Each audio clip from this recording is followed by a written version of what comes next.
Hi everyone, Jason Hoffman here and welcome back to another session. And today, we're not going to focus on the physical work we've been focusing on in the last few weeks, but we're going to focus on a topic that's still really important, and that is mindfulness and the mental game.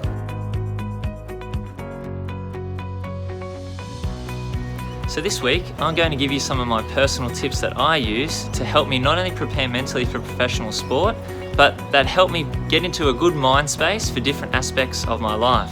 And tip number one is to set goals. I find that setting goals gives you direction and purpose, but you need to set proper goals and make them SMART. I'm sure people have heard of that before, but it's an acronym that stands for specific, measurable, achievable, relevant, and time-bound goals.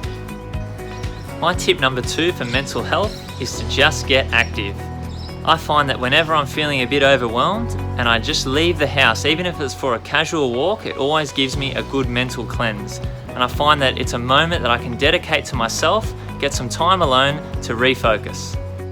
So whilst we're talking in tip number two about getting some time alone to yourself, that brings us to tip number three, which is practicing the art of mindfulness. Now, mindfulness is a great way to disengage from your world and dedicate some extra time in the day to yourself and have that mental cleanse. Now, people like to practice the art of mindfulness through activities such as meditation, yoga, Pilates, but you can also download some incredible apps or watch some videos on YouTube that'll help get you started practicing the art of mindfulness. Tip number four this week is to read a new book. Now, I myself am not the greatest reader, but whenever I get time in the day to dedicate some more time to myself and be in the present, it's great to pick up a new book on a topic that you're interested in. And remember, by reading, you can always learn something new, and you're never too old to keep learning. Tip number five this week is probably the one that I enjoy the most, and that is get social. Now, getting social is just surrounding yourself with positive people, spending time with family and friends, and for me, I like to always go and have coffee with people that help me through the bad times, but celebrate the good times also.